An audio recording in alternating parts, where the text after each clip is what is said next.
Hello friends, I am Dr. Vikas Agrawal, Assistant Professor, School of Law, Dr. Hari Singh Gaur Vishwavidyalaya Sagar, Madhya Pradesh. Today's topic of our discussion and learning is all about offences against property. But before I move ahead to the introduction of this discussion, let me introduce you about what we are going to learn today. Today's topic is divided in 3 modules. First one is about introduction. Module second is about offences against property.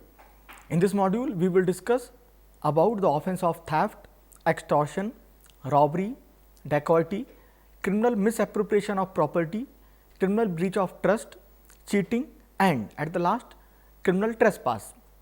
And the third and last module is about conclusion.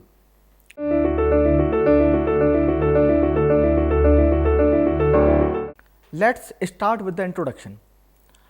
Offences against property are covered under chapter 17th, that is beginning from section 378 to section 462 of the Indian Penal Code.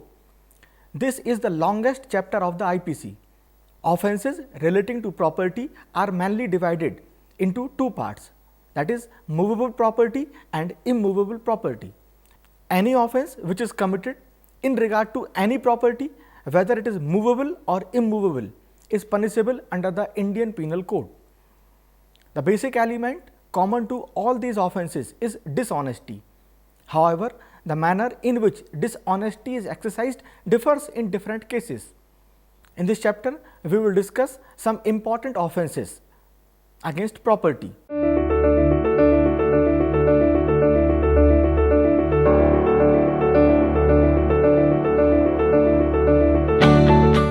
Let's start with the offence of theft. The offence of theft is defined under section 378 of the Indian Penal Code in the following words: whoever intending to take dishonestly any movable property out of the possession of any person without that person's consent moves that property in order to such taking is said to commit theft. There are following essential elements of this offence. First one, dishonest intention to take property. Second, the property must be movable. Third, the property should be taken out of the possession of another person. Fourth, without the consent of that person. And fifth, moving of the property. Now, we will discuss these elements in brief. First one, dishonest intention to take property. Intention is the gist of this offence. The intention must be dishonest and it must exist at the time of taking or removing the property.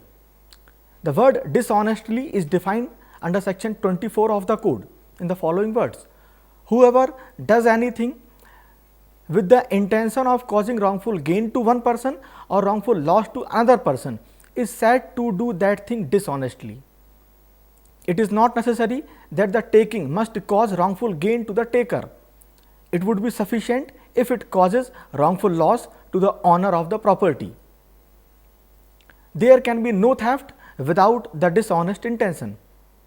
As for example, A believes in good faith the property of B to be his own property and takes that property. A will not be held liable for the offence of theft, as at the time of taking of the property he did not take it dishonestly. Taking need not to be permanent. Theft may be committed without an intention to deprive the owner of his property permanently. Stealing of one's own property may also amount to theft under the Indian Penal Code, as illustration J provides that if A owes money to Z for repairing the watch, and if Z retains the watch lawfully as a security for the debt, and A takes the watch out of Z's possession with the intention of depriving Z of the property as a security for his debt, he commits theft inasmuch as he takes it dishonestly. Second element is movable property. The offence of theft is committed only against movable property. That means only movable property is the subject of theft. The term movable property is defined under section 22 of the code in the following words: the words movable property are intended to include corporeal property of every description except land, and things attached to the earth or permanently fastened to anything which is attached to the earth. However, anything which is attached to the earth may also be the subject of theft in certain circumstances, as explanation 1 and 2 of section 378 provides. Explanation 1 provides that a thing, so long as it is attached to the earth, not being movable property, is not the subject of theft, but it becomes capable of being the subject of theft as soon as it is severed from the earth. And explanation 2 provides that a moving effect by the same act which affects the severance may be theft. Animals may also be the subject of theft, as illustration B provides that A puts a bat for dogs in his pocket and thus induces Z's dog to follow it. Here, if A's intention be dishonestly to take the dog out of Z's possession without Z's consent, A has committed theft as soon as Z's dog has begun to follow A. The third element is taking out of the possession of another person.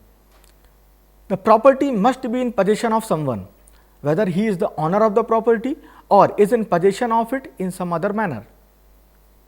If the property is in nobody's possession, then the taking of it would not amount to theft, as illustration G provides. That is, A finds a ring lying on the high road, not in the possession of any person. A, by taking it, commits no theft, though he may commit criminal misappropriation of property. The fourth element is taking without the consent. The taking of the property must be without the consent of the person who is in possession of it. Explanation 5 to section 378 suggests that consent may be express or implied, as illustration M and N also provides. Illustration M says A, being on friendly terms with Z, goes into Z's library in Z's absence and takes away a book without Z's express consent for the purpose merely of reading it and with the intention of returning it. Here, it is probable that A may have conceived that he had Z's implied consent to use Z's book. If this was A's impression, A has not committed theft. And illustration N provides A asks charity from Z's wife. She gives a money, food and cloth, which A knows to belong to Z, her husband. Here, it is probable that A may conceive that Z's wife is authorized to give away alms. If this was A's impression, A has not committed theft. The next element is moving of the property. The offense of theft is complete when there is dishonest moving of the property. The least removal of the thing from the place where it was before amounts to taking, though it may not be carried away. As illustration H says, A sees a ring belonging to Z lying on a table in Z's house. Not venturing to misappropriate the ring immediately for fear of search and detection, A hides the ring in a place where it is highly improbable that it will ever be found by Z, with the intention of taking the ring from the hiding place and selling it when the loss is forgotten. Here, A, at the time of first moving the ring, commits theft. Now, we will discuss punishment for the offense of theft. Section 379 provides that whoever commits theft shall be punished with imprisonment of either description for a term which may extend to 3 years, or with fine, or with both. Section 380 provides punishment for the offense of theft in dwelling house. It provides that whoever commits theft in any building, tent or vessel, which building, tent or vessel is used as a human dwelling or used for the custody of property, shall be punished with imprisonment of either description for a term which may extend to 7 years, and shall also be liable to fine.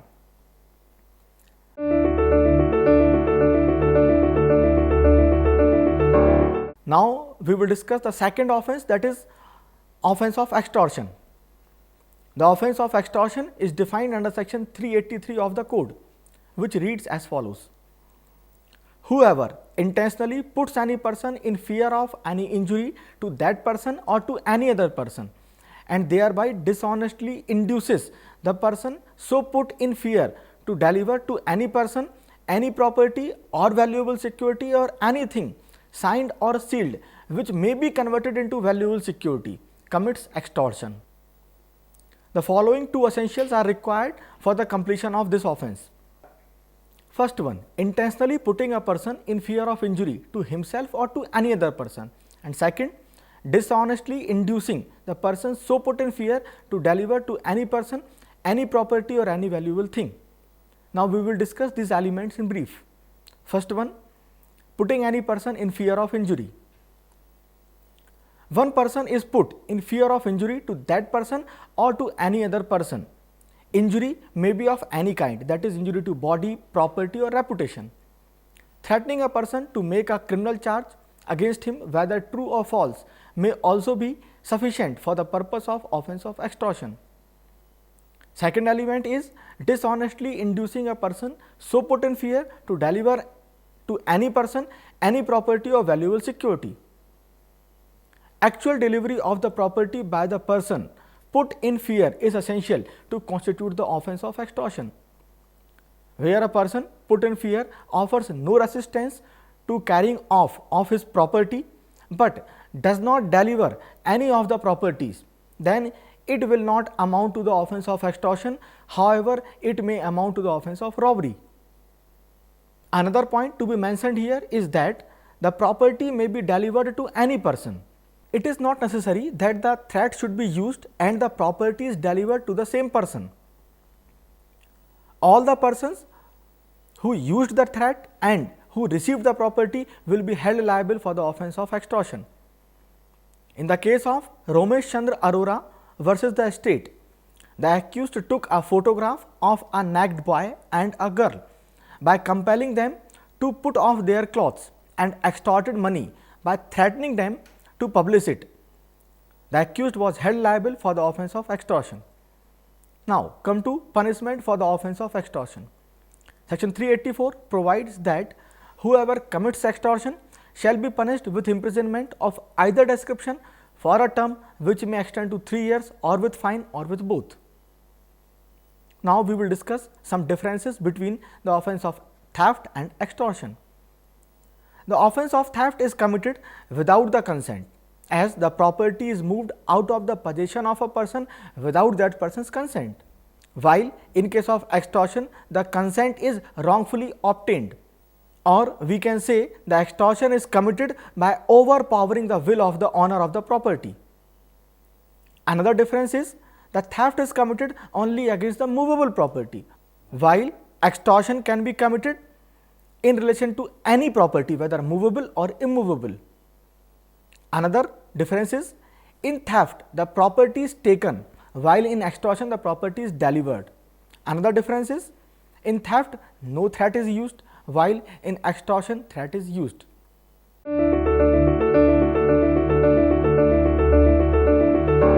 Now we will discuss the third category of offence, that is the offence of robbery. Section 390 defines the offence of robbery. It provides that in all robbery either there is theft or extortion. That means the offence of robbery is an aggravated form of either theft or extortion. When theft is robbery? Theft is robbery if in order to the committing of theft or in committing theft or in carrying away or attempting to carry away the property obtained by theft, the offender for that end voluntarily causes or attempts to cause to any person death or hurt or wrongful restraint or fear of instant death or of instant hurt or of instant wrongful restraint. When extortion is robbery? Extortion is robbery if the offender at the time of committing the extortion is in presence of the person put in fear and commits the extortion by putting the person in fear of instant death or of instant hurt or of instant wrongful restraint to that person or to some other person, and by so putting in fear induces the person so put in fear then and there to deliver up the thing extorted. The chief distinguishing element in robbery, theft and extortion is the presence of imminent fear of violence. In case of Harish Chandra versus State of UP, A snatched the watch of C, B stopped the victim in order to enable A to carry away the watch. As the hurt caused by B had relation to the theft of the watch, the accused were held liable for the offence of robbery. Now come to punishment for the offence of robbery. Section 392 provides that whoever commits robbery shall be punished with rigorous imprisonment for a term which may extend to 10 years and shall also be liable to fine. And if the robbery be committed on the highway between sunset and sunrise, the imprisonment may be extended to 14 years. Section 393 provides that whoever attempts to commit robbery shall be punished with rigorous imprisonment for a term which may extend to 7 years and shall also be liable to fine.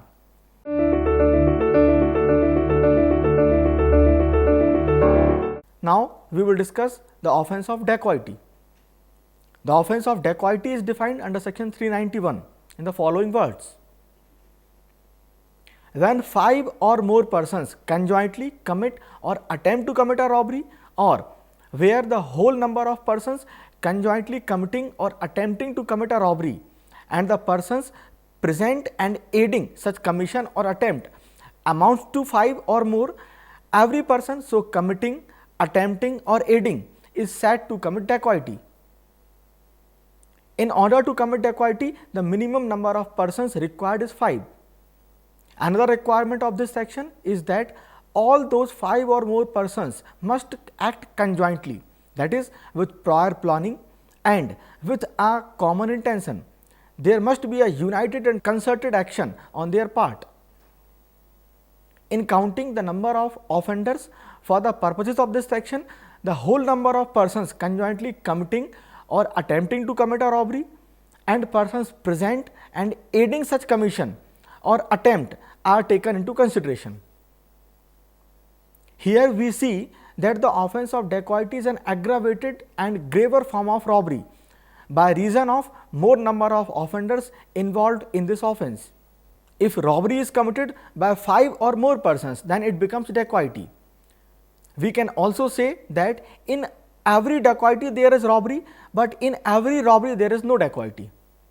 Another point for the discussion is, can less than 5 persons be convicted for the offence of dacoity? In the case of Ram Shankar Singh versus State of UP, 6 persons were charged for committing dacoity. 3 were acquitted. The charges framed did not indicate that along with those 6 persons, there were some other unknown persons who had committed dacoity. That is why in this case, the remaining 3 persons were held not guilty for the offence of dacoity. Now come to punishment for the offence of dacoity. Section 395 provides that whoever commits dacoity shall be punished with imprisonment for life or with rigorous imprisonment for a term which may extend to 10 years and shall also be liable to fine.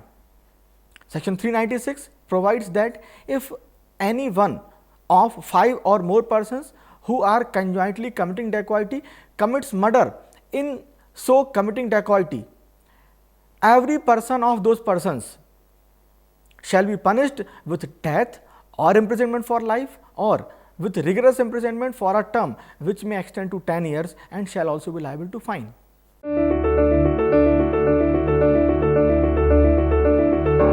Now, we will discuss the offence of criminal misappropriation of property. Section 403 defines the offence by the name dishonest misappropriation of property in the following words. Whoever dishonestly misappropriates or converts to his own use any movable property shall be punished with imprisonment of either description for a term which may extend to 2 years or with fine or with both. The word misappropriation means a dishonest appropriation and use of another's property for sole purpose of capitalizing it for one's own purpose. As for example, A takes property belonging to Z out of Z's possession in good faith, believing at the time when he takes it that the property belongs to himself. A is not guilty of theft, but if A, after discovering his mistake, dishonestly appropriates the property to his own use, he is guilty of the offence under section 403, that is for the offence of criminal misappropriation of property. Two essentials are required for the completion of this offence. First one, dishonest misappropriation or conversion of property for a person's own use, and second, such property must be movable. This offence differs from theft, as in case of theft, the offender dishonestly takes the property which is in the possession of another person, while in criminal misappropriation of property, the possession of the property may come innocently in the hands of the accused, but where by a subsequent change of intention or from the knowledge of some new facts with which the accused was not previously acquainted, the retaining becomes wrongful and fraudulent.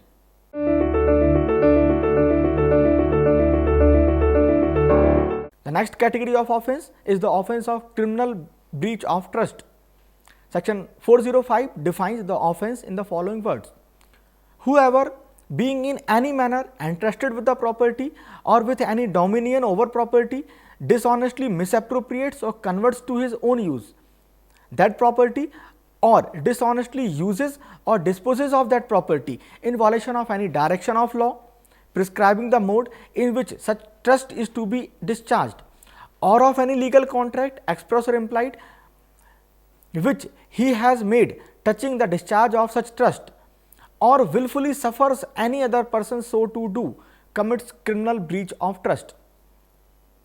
Section 405 covers the relationship of a trustee and beneficiary, master and servant, guardian and ward, and the principal and agent. It connotes that the accused holds the property for and on behalf of another. Hence, in all such transactions, there is an element of trust between the parties, due to which one of the parties entrusts its property to another.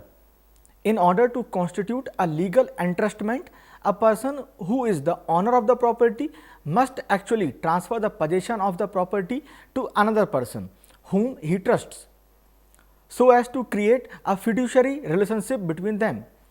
In such cases, the party entrusted with the property is required to discharge the trust in accordance with the terms and conditions prescribed in the contract or in a legally prescribed manner.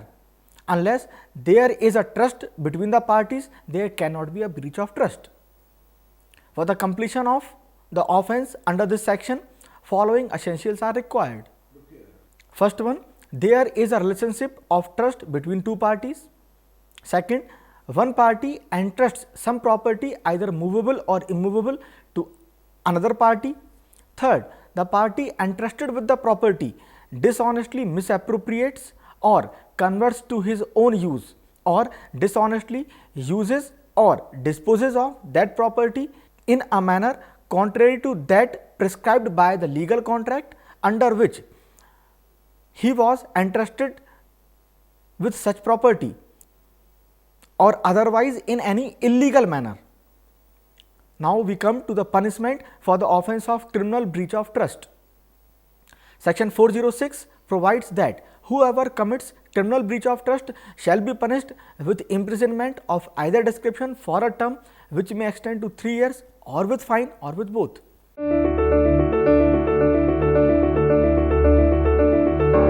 Now we will discuss the offence of cheating. Section 415 defines the offence of cheating. It provides that whoever, by deceiving any person, fraudulently or dishonestly induces the person so deceived to deliver any property to any person, or to consent that any person shall retain any property, or intentionally induces the person so deceived to do or omit to do anything which he would not do or omit if he were not so deceived, and which act or omission causes or is likely to cause damage or harm to that person in body, mind, reputation or property, is said to commit cheat. The essential requirements to constitute the offence of cheating are: first, accused must deceive someone; second, the accused must have induced a person dishonestly or fraudulently to give his consent to either deliver some property or agree that some person shall retain any property. Third, the accused must intentionally induce some person to do or abstain from doing something which he would not do or abstain from doing had he not been so induced. The fourth element is the act or abstinence which this deception leads to, either causes or is likely to cause some damage to such person in mind, body, reputation or property.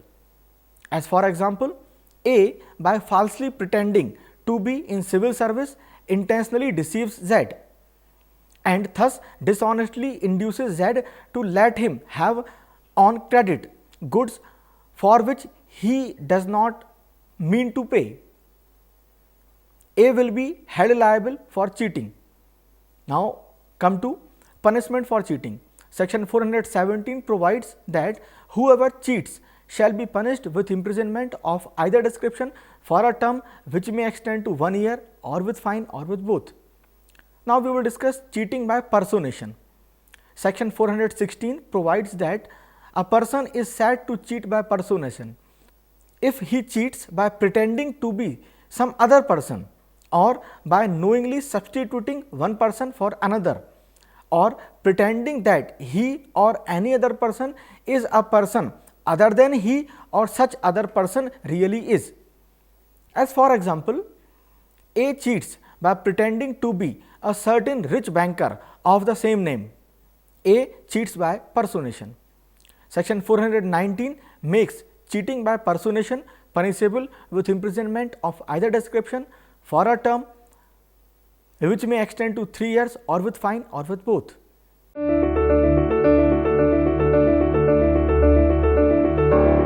Now, in this series we discuss the last offence, that is the offence of criminal trespass. The offence of criminal trespass is defined under section 441 of the Indian Penal Code in the following words: whoever enters into or upon property in the possession of another person with intent to commit an offence or to intimidate, insult or annoy any person in possession of such property, or having lawfully entered into or upon such property unlawfully remains there with intent thereby to intimidate, insult or annoy any such person or with intent to commit an offence is said to commit criminal trespass. Section 447 makes criminal trespass punishable with imprisonment of either description which may extend to 3 months or with fine which may extend to 500 rupees or with both.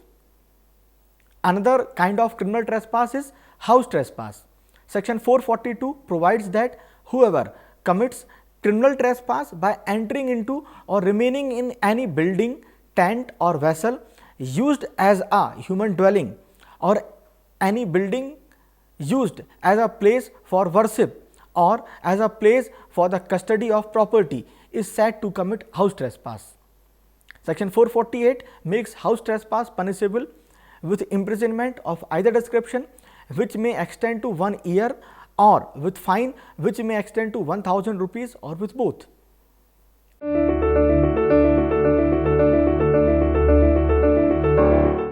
Now, we come to the conclusion of this chapter.